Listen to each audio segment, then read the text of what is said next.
Welcome back, everyone, to the Men on a Mission podcast. I'm your host, Brad Richard, and shortly we will be starting our next episode. We will be providing you tools, resources, and information that you can use to make your life just a little bit better. But before we do that, let's honor our country, and then we'll begin the podcast.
Welcome back, everyone, to the Men on a Mission podcast. I'm your host, Brad Richard.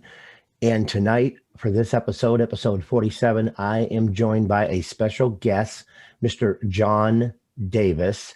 And I want to tell you a little bit about Mr. Davis before we bring him on the line with us for this episode. Let me go ahead and click on, there we go. I just had to get the right stuff here, so bear with me a second, folks. Okay, just to give you a little information about Mr. Davis, he has lived a life of an action hero. He has been a professional fight director and a stuntman for stage and screen, an artistic director of 3 regional theme parks, a sword fighting comedian, and a motivational speaker, author, and coach. He has been featured on the Today Show and the Discovery Channel. After the events of 9/11/2001, John has brought his inspirational message to 30 countries around the world, including front lines of both Iraq and Afghanistan, on 6, count them 6, USO tours. Prepare to become action heroes. And please welcome John Davis to the podcast. Well, thank you so much for having me. It's a real pleasure to be here and an honor to be here with a whole bunch of action heroes. Our men and women of our services are true action heroes, because the word action means create motion, start momentum, or to do something. And a hero is someone who achieves extraordinary results in service of others. And that's what our service people do every day.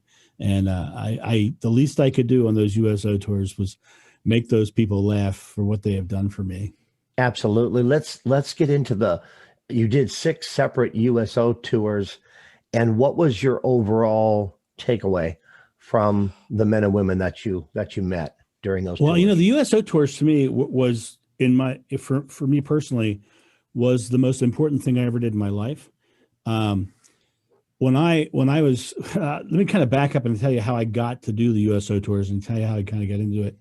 On September 8th, 2001, I can't get that, September 8th, on a Saturday afternoon, I had 2 gentlemen from the Pentagon walk up to a show that I was stepping off of stage of. I was doing my hack and slash comedy show at the Maryland Renaissance Festival. As I stepped off the stage, these 2 guys walked up and said, "Hey, we've been watching your shows for years. Would you be interested in doing USO shows?" And we're like, "Sure, we'd love to." So on Monday, September 10th, 2001, we dropped our packet off at their office. And of course, September 11th was Tuesday. They immediately shut down all their offices, and we didn't hear anything. And then they contacted us 3 weeks later, and they said, "Hey, can you go right away?" Well, and for all of you who are in the military, you know that right away means several weeks. And so I ended up getting our shots and doing all our stuff. And they sent us from November to February that year. So I had the opportunity to see the buildup and the movement of soldiers over to Afghanistan. So we were in bases in England, and they were sleeping in the hallways. And then it seemed like everywhere we went, we were on the base where the big news thing was happening. Like when CNN first saw planes landing in England, getting ready to go to Afghanistan, on the news that night with these planes landing, I watched those planes landing at that base. So I was watching this build up, and I was watching the men and women literally just doing their thing, and to me, it was so empowering and impressive to see how selfless every one of them was as they were doing it. So they sent us across Europe that first tour. We actually did England, Iceland, Norway, Germany, Belgium, and Holland. And it was great because everyone was building up for going to Afghanistan. And then the second tour, they sent us back to Europe again. But at this point, most people had been moved into theater. And so we were in a space of now going to bases in Europe to entertain soldiers. And most of the soldiers weren't there any longer, and they would show up in the bases and, they'd forget that we were coming. So it was a very unique tour. So I kept telling the tour manager, I said, you're wasting us because we can go anywhere you want us to go and are willing to go anywhere you want us to go. And by our third tour, Iraq had already begun, and we just kept telling them, don't send this, send this where they need it, send us where I need us. And the third tour, I found myself standing on the flight line in Fallujah, talking to a lieutenant colonel, and I was telling him the story about how I kept telling him was to send us further down range. And I finished the word range, and a quarter mile off to my left, a bomb blew up. And the colonel, without flinching a beat, he kind of turned, he looked at me and says, "Son, you can't get further down range."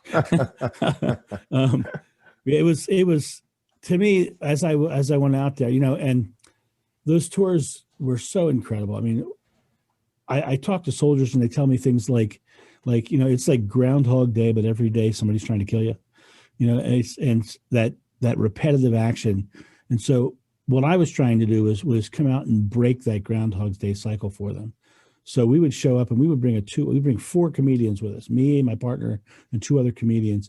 And we would do a 2-hour show, but it was not your ordinary show. We did sword fights, bullwhips, beds of nails, unicycle riding, ladder walking, and audience interaction. We did a big, almost like a giant circus, and we showed up in Renaissance clothing. So we were like wearing funny clothes. So imagine you're sitting out there in the middle of Afghanistan or Iraq, and 2 Black Hawk helicopters land, and a bunch of crates come out of one but one, and 4 guys step out of the other one dressed in Renaissance clothing in the middle of Iraq. My biggest fear was not the bombs. It was being, left behind in an Iraqi city wearing tights. That would be bad, right? It would be really, really bad. But yeah, we those tours, my gosh, we had so many just profound experiences. We were one time doing in the middle of a show on one base, and right in the middle of the show, these 2 guys walked up on the stage from backstage, walked out onto the stage and stopped the show and asked for specific blood types and the medical people to go to the hospital because they had wounded coming in. And then, of course, being the comedian, our job is now to take who doesn't go and put them back into laugh mode. So it's kind of we got the wind knocked out of us for a second, because the reality of where we are and what we were doing. But I kept, it was so amazing to hear how appreciative all the soldiers were that we were there.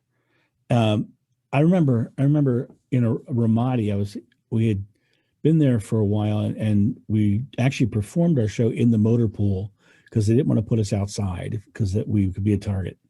And so we were in the motor pool, and I finished the show, and this soldier walked up to me and says, "Mr. Davis," he says, "well, thank you for coming." He says, "This morning I was in a firefight, and this afternoon for 2 hours, I was able to forget that." And that to me was everything, because it was literally, I felt like we were the pressure release valve. We were like releasing some of the pressures. Right. And then on top of that, when we were in Bagram, we kept saying, well, can we go, one of our shows was either canceled or moved back a day. And we had a day off, and we're like, well, we're here. We still want to make an impact. Can we go to the hospital and see, do something for those people that are in the hospital? And they said, sure. And we got there, and they're looking at us. Are you sure you want to go here? Okay. He says, the soldiers aren't here. They're in Ramstein. He says, what we have in here really is Afghan locals.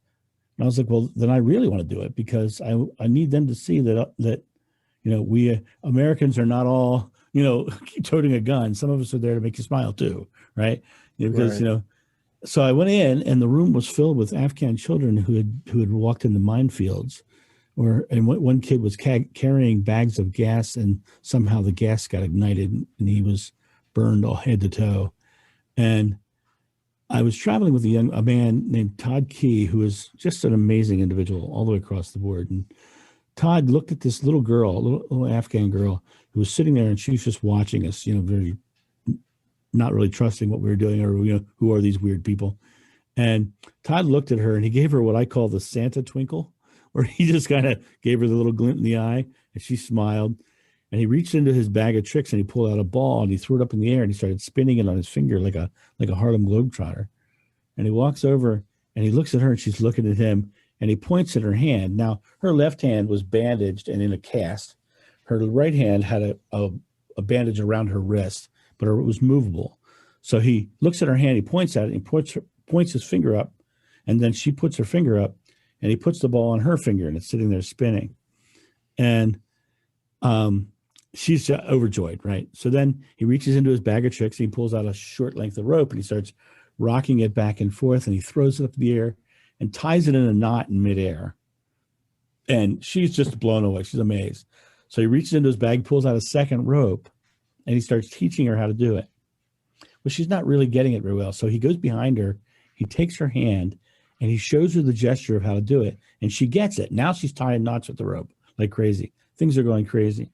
So we went around, we talked to everybody, we made everybody laugh. We did all kinds of funny, they did juggling over the hospital beds. And it was really kind of a really cool experience. As we're leaving the hospital, the doctor walks up to us and says, gentlemen, thank you so much for coming. I want to share a little story with you. He says, that little girl that your friend was working with there, she's been with us for 5 weeks. And the only time we can get her blood pressure is when she's asleep, because she won't let any of us touch her arms. And you just not only touched her arms, you swung her arms with a rope in them.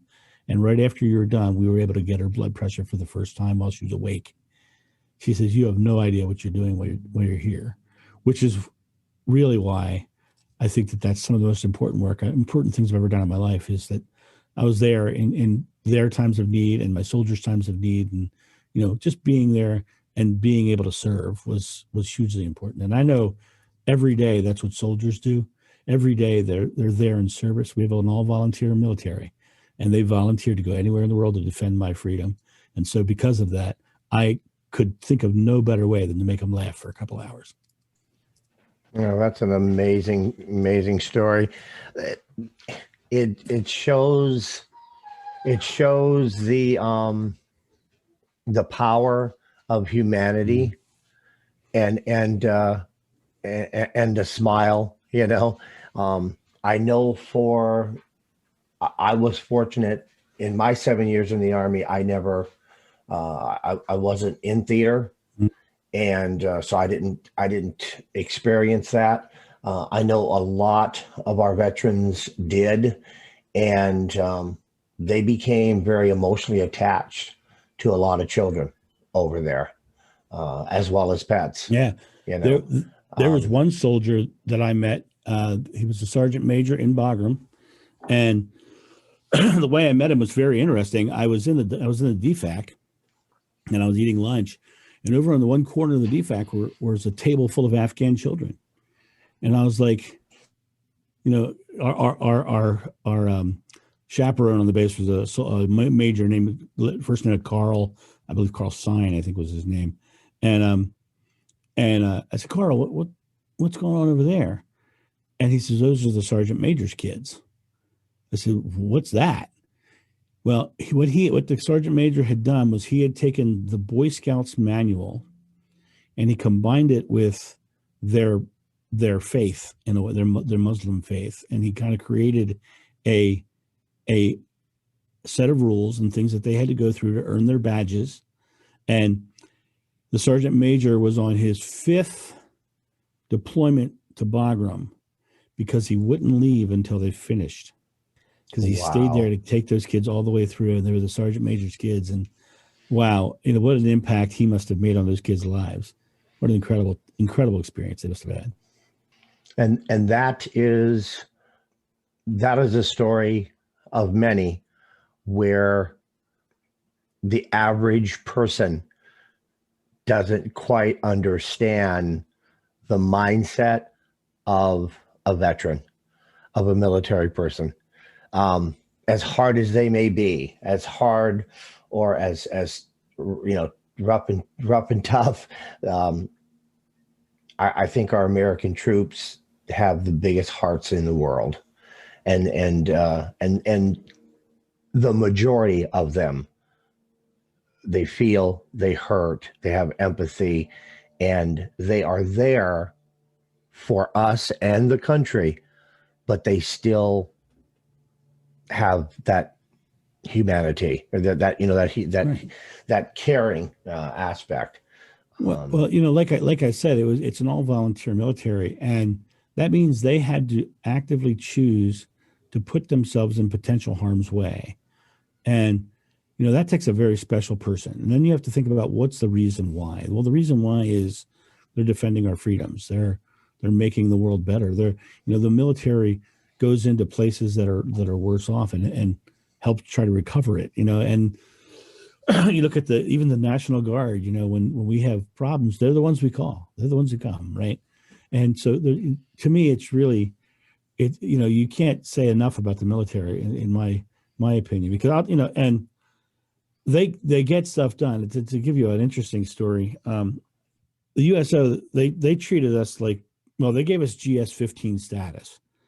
So when I met the lieutenant colonel, he told me I outranked him. And so he literally said, "Look at your ID. You're a full bird. I'm a lieutenant colonel, so you can call me Eddie." Right? So I called him Eddie, right? And it was great. But they treated us really, really, really well. But they also had a job to do, and we understood that because we also were coming over there, the job came first. And to give you an example of this, when I don't know if you remember, during the war, there was an attack on a mosque near a town called Samara. And it was either the Shia attacked the Sunni or vice versa. I forget which one. And we had a base right next to that town. And they loaded us on 2 choppers, and we flew into that town the week after that attack. And it was a very tense time. The base had no DFAC, because you have a DFAC, you have a target. So we flew in on 2 Blackhawks. They landed us. We got off the Blackhawks. They had people unload the front chopper, which has our equipment. We got out of the back chopper. The Blackhawks left as fast as possible. Couldn't stay on the ground because they'd be a target. They get the planes in the air, as they say. So they said, no DFAC here, guys. So go over to that trailer, get your lunch, and then scatter and find someplace to eat where you're not creating a giant group, because you'll become a target. So we went over, got our food, and we came out, and it was just the 4 of us, and we found a Humvee, and we hopped up in the Humvee. We ate lunch, and then we finished that, and we went in, and we got all set up to do our show. We had all these boxes, all these things we had to set up. Did a 2.5 hour show long, and then packed it all down. And the soldiers took our equipment out to the LZ, and then we came out to the LZ. And the 2 choppers come flying in, they land, we hop in, get all strapped in.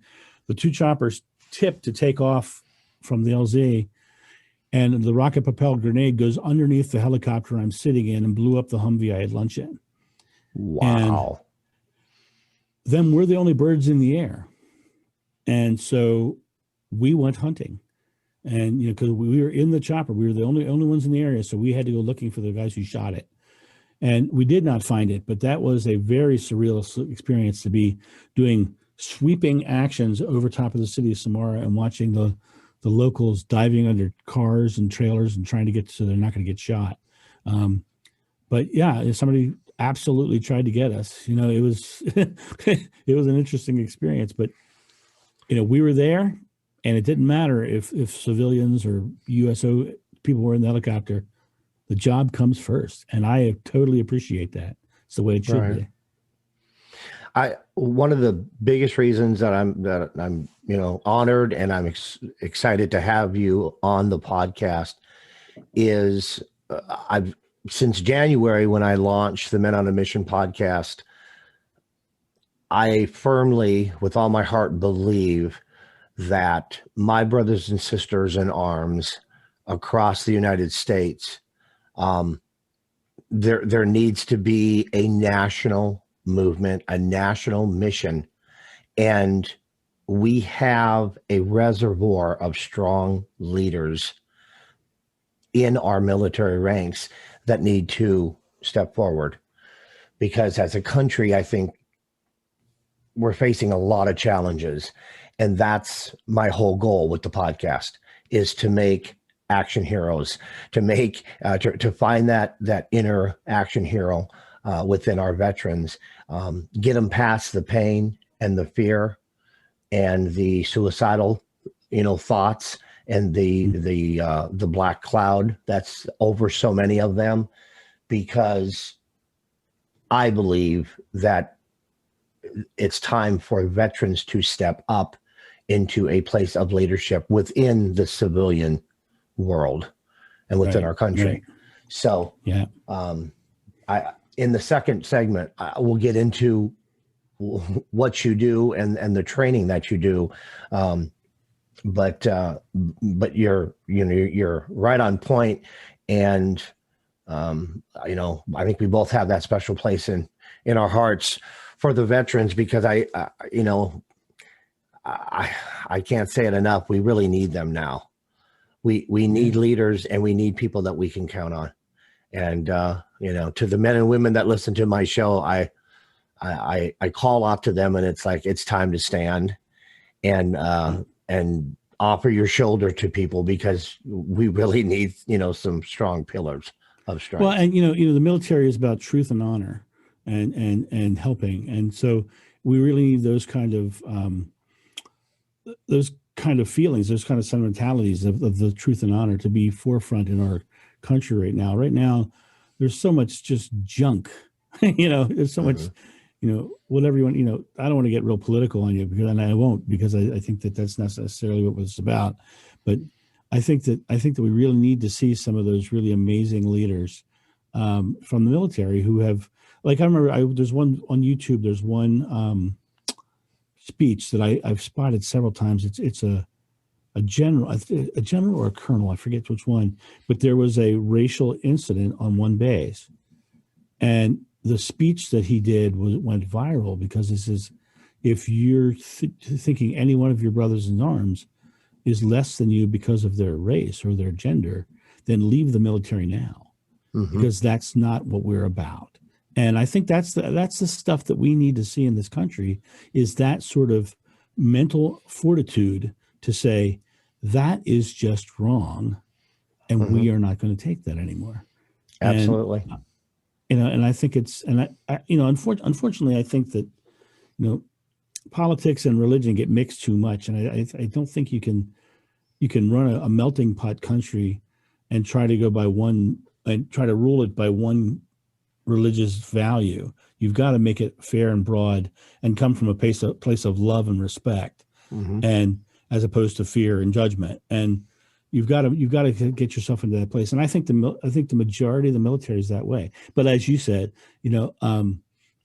every segment of society has some bad apples. There's bad in every segment. But I think the majority of people in the world are good. It's just a matter of, the good people need to start getting stronger and standing up and saying, that's not right. Bingo. That's right on the money. Exactly. I do my best to stay away from any kind of political aspect to my show. What I want the show to be is is maybe a wake-up call, maybe a tool, maybe a shoulder to cry on if need be. But I believe that I see the military life and the civilian life is so different.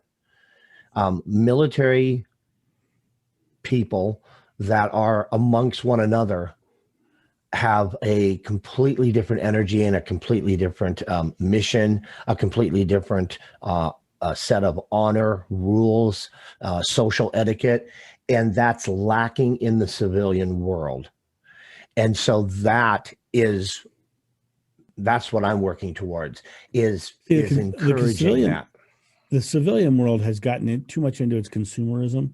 And when I was traveling through Egypt, and that is a wonderful trip, I was speaking to two Muslim men, and they got me into a conversation about, why does America support Israel?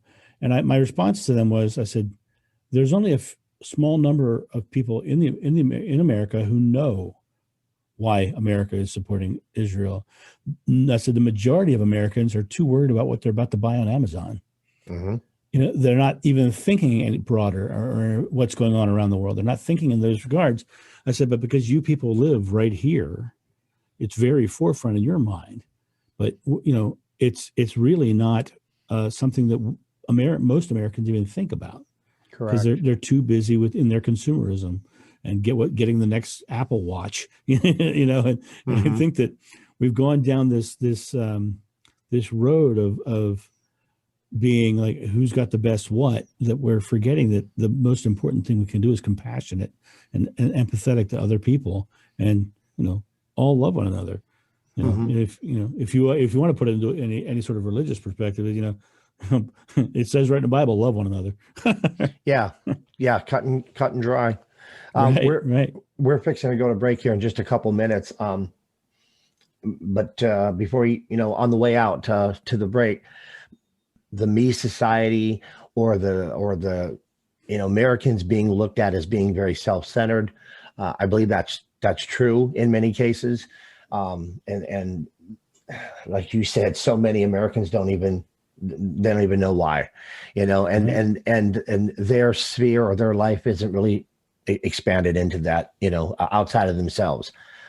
When it comes to the military and something that I believe, when it comes to action heroes, okay, to go back to you, go back to your banner, operating in a civilian life and not having that structure and support and camaraderie and not knowing that you can meet a stranger and that person will not give their life to save yours more often than not.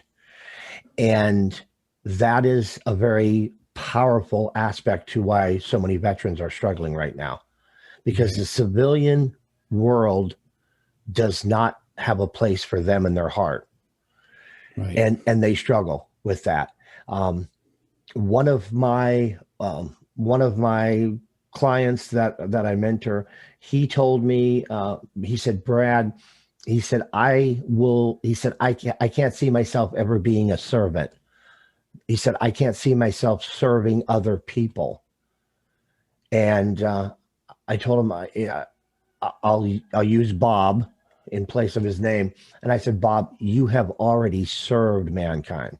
You've already served humanity by committing to yourself and other people that were in your company or in your platoon, and we're in service to the country.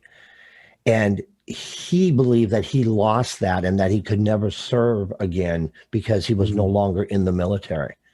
And I want people as veterans to know that it doesn't end when you get out of the military. Serving other people is just the beginning. And there's a lot of people in the civilian world that needs that. And quite honestly, the greatest amount of service that anyone who has done their time in the military can do is come out and serve as an example of what can be. Gandhi says you must be the change you want to see in the world. If you can make your part of the world a little better, then you're serving well, and that's all you really need to do. Absolutely. And with that note, we're going to take a short break. Folks, we have been talking with John Davis. He is the corporate action hero, and and we're going to get into some of the meat and potatoes of that. He's helping a lot of people through comedy and through his process of the 5 Fs, and you can talk about that when we come back from break. But we're going to get into some specifics when we come back. So stick with us, and we will be right back shortly. Welcome our new sponsor, Scars and Stripes Coffee Company. They empower veterans to build their own business using their e-commerce platform. When you purchase from Scars and Stripes Coffee, you are buying from a veteran, and your purchase directly impacts the men and women who have served our country. Do more than say, thank you for your service. Order today and empower a veteran. Use vet code Brad Richard at scarsandstripescoffee.com. That's scarsandstripescoffee.com. Welcome back, everybody, to the Men on a Mission podcast. We are speaking with a great man, Mr. John Davis, and he was talking about his 6 tours with the USO in Iraq and Afghanistan. I know that he has some more great stories that he's going to share with us, but we want to get into a system that he has, the 5 Fs. And is there more? It's the 5 Fs of achievement, or the 5 F protocols, either one. The 5 F protocols. So we're going to get into that because John is here tonight for you, the listener, the family member, the man or the woman that either served or is currently serving in the military. He is here to help you bring out that inner action hero. So, John, go ahead and get started with the 5 Fs because I can't wait to hear them. Well, to lead into it, I just need to give a little backstory on me and how I found them first. At 22 years old, I was well on the way to becoming a stuntman and a fight director, and I was working towards my black belt in Taekwondo. And I was fit. And back in the day, I had long Fabio hair. Now I have Telly Savalas hair. And I was literally a very muscular, very healthy young man. And a buddy of mine asked me to come out and help him unload his van, which was full of boxes of clay. He was a professional potter. And I climbed up in that van. I picked up that very first box. And when I turned to set it outside of the van, my spine broke in 2. And I collapsed and was paralyzed. They took me to the doctor, and the doctor says, Mr. Davis, you have a condition known as spina bifida occulta. Basically, 3 of my vertebrae never formed properly at birth. And that day, with the extra 80 pounds and the twisting action, I broke my spine in half. He says, you'll probably never walk again. And if you do walk again, you'll never have a physical career. So now my dream in life had been to be a fight director and a stuntman and to do very physical things. So I'm lying in that hospital bed, and someone came along and gave me a book. And it seems like a cruel joke now when you think back on it. He gave the martial artist who was just told he'd never do martial arts again a martial arts book by the greatest martial arts artist that ever lived. He gave me the Dao Jeet Kune Do by Bruce Lee. Oh, wow. Right? So people think it was a cruel joke, but it was the greatest thing that could have happened to me for a couple of reasons. One, Bruce wrote that book when he was lying in a hospital bed and had just been told he'd never do martial arts again. He went on to do every movie that he'd ever done that we all ever know him for. And 2, that book is a book of philosophy, and it talks about martial arts, but it talks about his philosophies of martial arts. And there's a couple of things in there that hit me really powerfully. One of them was present moment, staying very present. And second one was flexibility, mental flexibility. You know, as I began to work my body and work my way through, at day 3, I had started to flex the muscles in my neck, and I slowly started flexing the muscles down my back. By the 3rd week, I actually flexed my hips. So I actually moved below the injury. By day 30, I was sitting up on the edge of the bed. And within the next couple of months, I was walking the hallways. By the end of a year, I was back to where I would consider a normal person, but not back to my rock hard masculine self. But a year and 6 months, I was back to my rock hard masculine self. going for my black belt, and I gave myself a gift. I climbed up on top of a tower, a 3-story tower, and I jumped off into a fall pad. And then I went on to do over 4,000 live comedy sword fighting stunt shows all over the world, including those USO tours and working with movie stars in Hollywood. I climbed Mount Sinai. I've been all over the world doing crazy things. Very, very physical life. How did I do it? The 5 Fs are a process by which we hack our fight or flight response, our primal fear responses, and we break through the learning curve by shortening the time frame that we have to process things, and then also developing faith by developing trust over time. And then when things go wrong, we have to remain flexible. So let's start with the first one. The first of the 5 Fs is fearlessness. Now, when I ask audiences all over the world what fear is, the first thing they say is nothing. The rooms go silent. People can't think of a good answer of what fear might be. And then somebody will usually say the old trope, false evidence appearing real. And it's like, that's not really what fear is, because fear, when you break it down on a scientific level, is an emotional reaction to some future event that may or may not happen, with you focusing on a negative outcome. Because if you're focused on a positive outcome, you wouldn't be afraid. So people get into fear. The first thing they get into, the first thing that happens to them physiologically is they feel like they can't breathe. Well, it's not that they can't breathe. It's that their body has done the natural primal thing, and it usually starts with a gasp for air. We get a fear response. Oh my God, right? Well, the reason we have that gasp for air, and the reason that our primal response does that, is so that it fills our lungs to capacity so that we can run further and faster. The reason we can't feel like we can't breathe is because our body is storing air, not that we can't get air. And the interesting thing is, if you go to Hollywood and you talk to or Broadway, even go to the Broadway, an actor on Broadway walks on stage and they forget all their lines. They have a fear response. They're literally trained to exhale. And when they exhale and relax all their muscles, all their lines come right back to their head, because they've turned off the survival mechanism, the fear response, and turned their cognitive thinking brain back on. So when I was on the front lines of Iraq and Afghanistan, and I was talking to soldiers who had gone into firefights and had those issues, I talked to them. I said, when you go into this situation, you might get shot at. You might have an RPG shot at you. You might get hurt or even killed, God forbid. And how can you go into those situations like that? And they started to describe their process.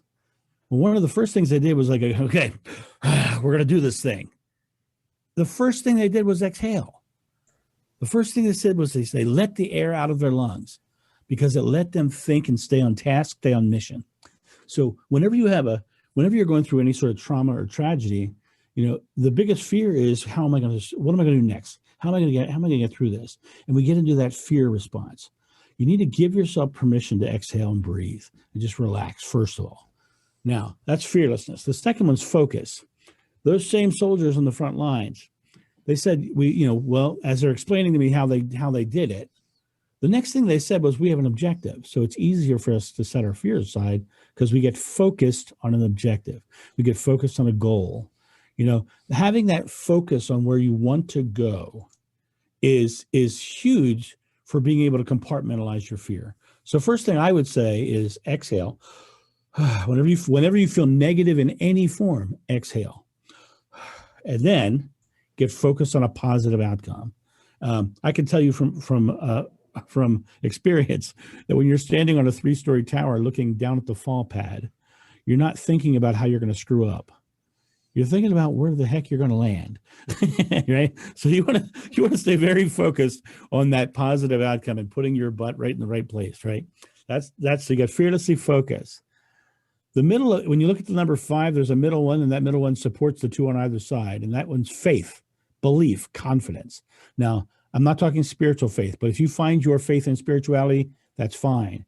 But it's that confidence that you can do something that drives the next of the 5 Fs.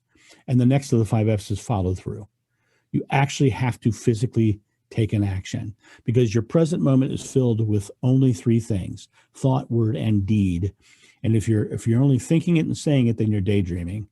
Thought, word, and deed is what is creative. The interesting thing is, going back to focus, that focus of what you're focused on. Your subconscious mind behind you has two jobs. The first one is to store memories of your present moments or the moments that you've had in the past to give you a subconscious belief. The other thing it does is that when you focus on something consciously in this moment, it shows you how to achieve it. And I'll give you an example. I am a big Jeep fan. I love Jeeps. When I drive down the road, I see every Jeep on the road. I've had 6 of them myself. When someone decides they're going to buy a car and they choose what kind of car they want, they start seeing that car everywhere because their conscious mind has made a conscious choice. Their subconscious mind is showing them how to achieve it. So now picture this. I'm a negative person. I'm focused on a negative thing. I'm now stacking negative moments in my subconscious mind to create an underlying belief of negativity. Because I'm focused on negativity, negativity is being shown to me, which creates an unending treadmill of negativity. You've got to literally break the cycle by consciously choosing to look at a positive outcome. And in Christianity, they would call that being born again. You need to set the past down. And what happens is when you start stacking present moment memories, they start filling in your subconscious mind behind you as positive memories. And because you're focusing on a positive, now the subconscious mind is showing you positive and stacking it. So now you're creating a positive treadmill.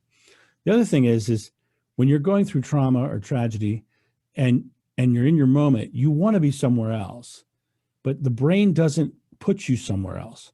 You are only in your one present moment. And this present moment, that thing that you want is coming to you depending on what you do with your present moment. So as a military person, someone who has military training, they know they have tasks to get done. And the tasks are, you do the small things to get the big objective done. And so if you can stay in the small present moments and do the positive outcomes, just like a mission, I am staying here and my mission is to keep this positive, keep this moment creative and constructive that are in alignment with my outcome, my goal, my objective. What happens is that outcome comes to you and surrounds your present moment experience. So you have to stay in this moment and be very creative in this moment. So you got to fearlessly focus with faith, follow through. Taking those actions is imperative because, as I said before, trust is developed by results over time. The more you stack present moment memories, you're creating these results behind you in your subconscious mind. And the more trust you can create, the more faith you will have. The last one is flexibility. So we got fearlessly focused with faith, follow through. The last one's flexibility. Flexibility. Something is always going to come up that seems contrary to what you're trying to achieve. Always going to happen. But the thing is, as we've been talking about your subconscious mind being on treadmill back here, right? If you're consciously focused on a positive outcome and something comes up that seems contrary, your subconscious mind is showing you what you need to address to get to your outcome. It never shows you what's going to stop you. So you've got to stay on objective, on target, and keep doing the tasks that are in alignment with the outcome. Just like any mission you might ever take in your life, you've got to stay here and get the job done. Just like those soldiers in Samara who, when they took us up in the helicopter and the RPG went under, they were there and they just took the job and they got the job done, right? That's what they did. That's the way the 5 F's work. If you can manage this in your life. Now let me jump into how I use this on stage. When I do go into corporations, that's what I do. I awaken their interaction hero. I bring someone on stage at the beginning of the show and I pull out a bullwhip and I crack targets out of their hand, right? And then later on, I do a fancy nunchuck routine talking about mental flexibility and how these two rigid objects only work together when they have flexibility in between. And then the last thing I do, and this is the most important and impactful thing I do, I choose the most timid person I can find in my audience, the person who's so afraid of going on stage, and I bring them on stage and I put them in front of the audience. First thing I do is, as a leader, I start managing their fear. So I know full well they're afraid of being in front of their peers. First thing I do is I give them a cohort to be in the trenches with. I say to them, hey, thank you so much for helping me. I acknowledge their service to me. They're there to help me, not to be on the spot. The next thing I do is I turn to my audience and I say, isn't she a rock star? So her biggest fear is what they're going to think of her. So by having them negate that fear right away by saying she's a rock star, I've knocked that out of the ballpark already. Mm-hmm. And I'm a leader, not a dragger. So I'm meeting her where she was, and then I get her done. So The whole thing culminates in under 5 minutes, she learns to crack a whip and take targets out of my hand just by managing her fears. Wow. Folks, you have to see that. I've seen the videos. I haven't seen it live, John, but I've seen the videos of that presentation, and it is amazing. When I was, of course, on audio, the audience the listeners can't see my hand, but I was doing the positive treadmill thing. That's what I was doing with my hand, because you were setting up those positive injections into her by saying, isn't she a rock star? You're here to help me, and you had her on that positive treadmill. And I was building that momentum. And the other thing I do, which is really interesting, at one point I pull a target out and I put it in front of her. Now I know she has a whole new fear, right? Her fear is that she's going to hurt me. I literally say to her on stage, I promise you're not going to hurt me. Sometimes you just got to lie to people. I'm kidding. The thing is, leadership is about leading. It's not about dragging. You go them to where they are, meet them where they are, and then you lead them. You don't grab them and drag them where you want them to be. So I have to realize that if I'm leading somebody else, I have to be empathetic enough to understand where they're coming from and meet them where they are. So that's kind of the whole gist of the 5 Fs. The interesting thing about this is, being that the fight or flight response is a primal response, if you're a salesman, it's the same response your customer's going through. And if you can understand where they are and think empathetically about where they are in the process, what's interesting is you end up being able to understand and manage their fears and get the sale. If you're a leadership of a team, you can, the hierarchy is built up inside of teams. If you can understand where they are, you can lead a team better because you can understand where they are in the cycle.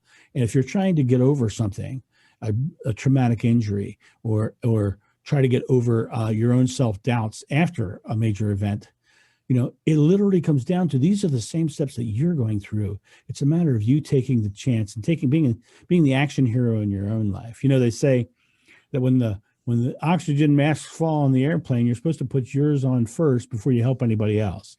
Right. You really got to realize that to become that vibrant leader or that dynamic person out in the world, you got to make sure that you are solid and strong first. So take the time to take care of yourself.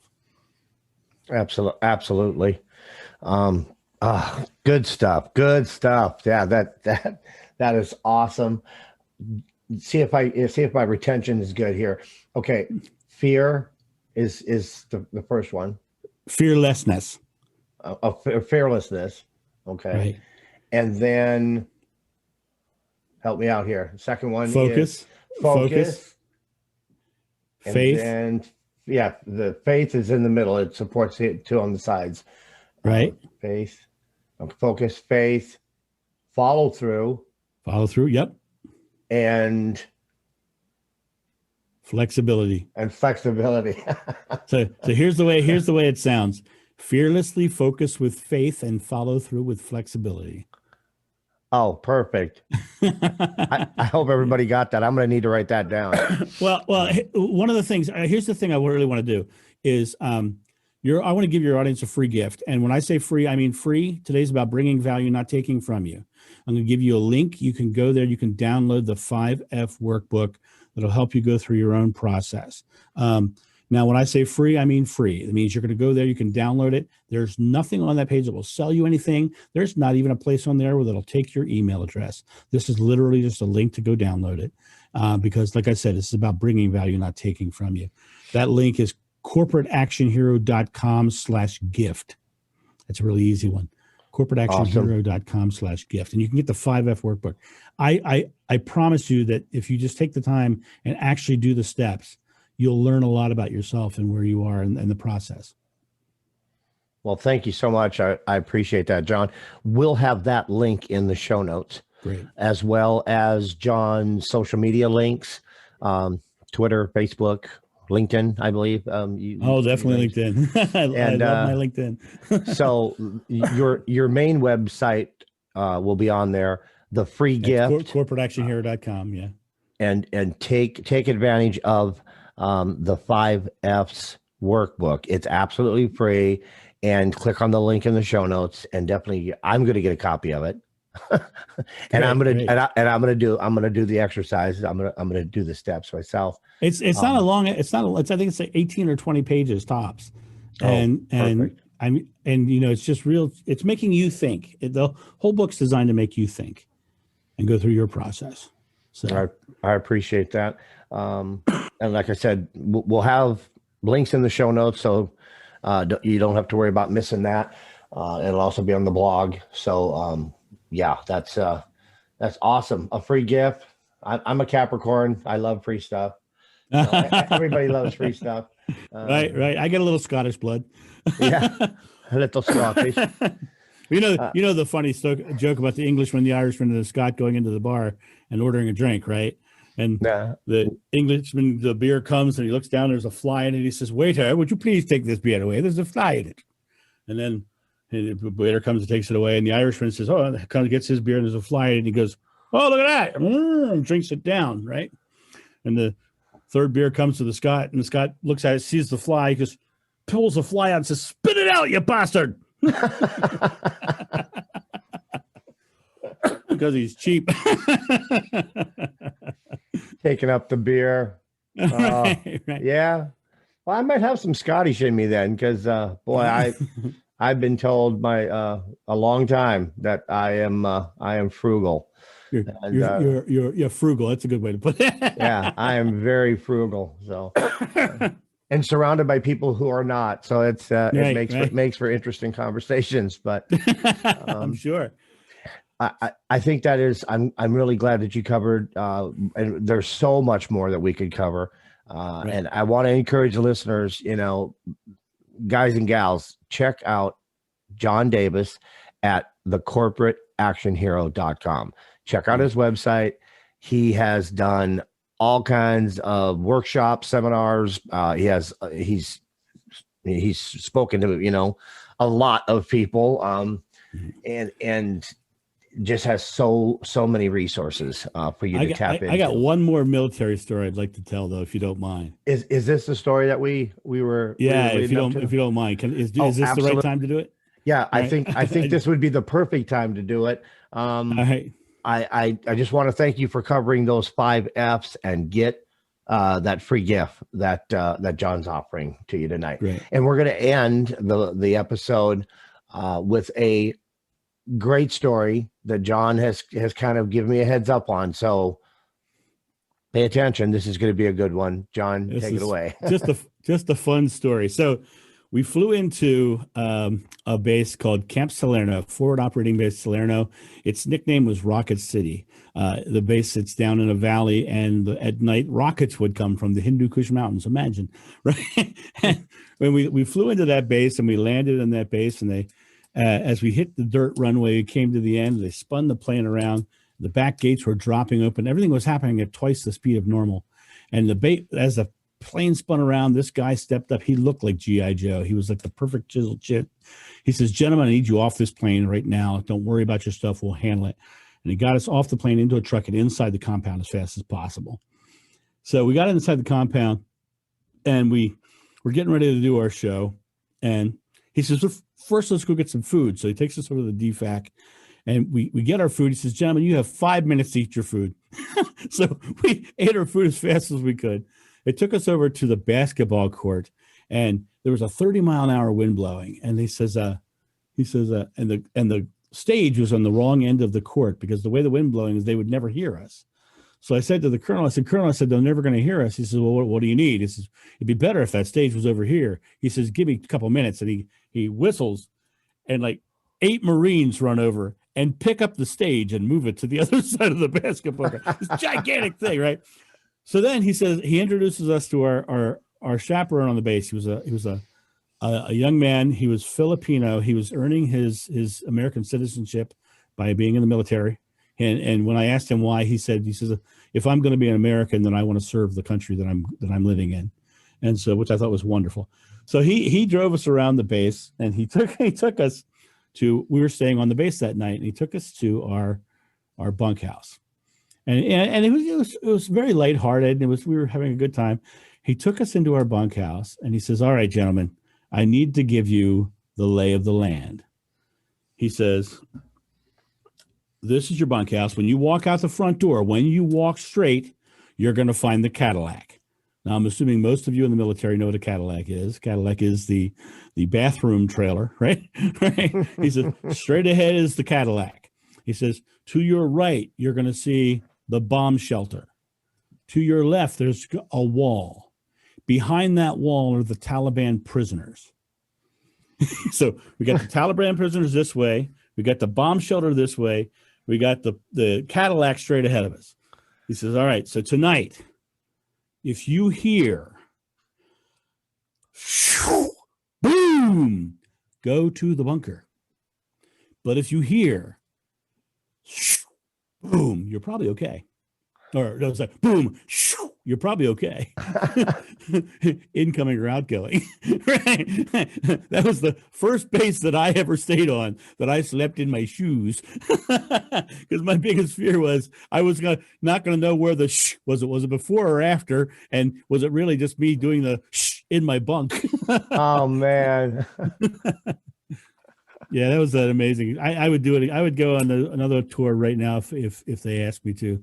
They're not going to ask me to, because I'm an old guy now who doesn't do that kind of stuff anymore. That was something. Now, the guy that told you that, he was the one that was serving in the military to get his citizenship. Yeah. Yep. Okay. Yep. And he was a little tiny guy, but he's a straight ahead's the Cadillac, right there's the bunker, and then right next to you over here is the Taliban prisoners, which I thought was really interesting that they were so close to us. I'll tell you another one real quick. When we were on Ramadi, they had us sleeping in these cans, basically shipping containers turned to bedrooms. And I got up to go use the restroom, and I went over to the Cadillac, and I'm sitting there, and I'm washing up, and I look up, and above the mirror was an RPG stuck in the wall. And I called the guy and said, is this okay? He said, oh, yeah, they just haven't cleared that out yet. It hasn't been cleared. It hit and didn't blow up, but it's still sitting there, still loaded. That was probably your fastest trip of that tour, right? I said, I'm out of there. You know what? It was so being at the USO, they treat USO performers really well. And they let us do all kinds of amazing things. You know, we got what they call the nap of the earth ride in a helicopter, where they dropped off the side of a cliff, and we ran 100 feet off the ground through a valley in a helicopter, which was the coolest thing ever. We got to be in the Camaro when the U-2 spy plane landed. Again, when the U-2 lands, they have a guy on a Camaro on the runway telling the guy to go left or right, because the guy can't see because he's in the spacesuit. So we were in the Camaro as the U-2 landed over top of us. We got to watch them pilot drones in the air. It was really just an amazing experience. They treat USO people probably better than we deserved. Well, you do an amazing service. I speak for, veterans everywhere that have experienced the love and compassion and sincerity of the performers with the USO. So I thank you on behalf of all my veteran brothers and sisters that you went over there and served them while they were protecting all of us. So I really appreciate that. It was my distinct honor. Thank you very much. And I want to thank you for being on the Men on a Mission podcast. We covered a lot of amazing information. The 5 F's is basically it's right in line with the podcast, because I want my brothers and sisters to get stronger and love themselves and love one another and become strong leaders and become action heroes. Well, they already are. They already are. They've served, and they are my hero. No doubt. They are indeed action heroes in my heart and mind as well. Some of them lose sight of that, and that's another reason for the podcast, is to let them know how amazing they are as people. So thank you once again, John. I appreciate you being on the podcast. All your links will be in the show notes. And we are going to wrap up episode 47. We have been speaking with John Davis, the corporate action hero, and just an amazing guy. So check out his website, get the free gift. It is free. So go ahead and pick that up and reach out to him on social media. I'll go ahead and end the episode like I always do. Take care of your little me. Love him or love her. And until next time, take care of yourself, and bye for now. First to fight for the right and to build the nation's might, and the army goes rolling along. Proud of all we have done, fighting till the battle's won, and the army goes rolling along. And it's high, high, hey, the army's on its way, held off front page is loud and strong. For wherever we go, you will always know that the army goes rolling along. From the halls of Montezuma to the shores of Tripoli, we fight our country's battles in the air, on land and sea. First to fight for right and freedom, and to keep our honor free. We are proud to claim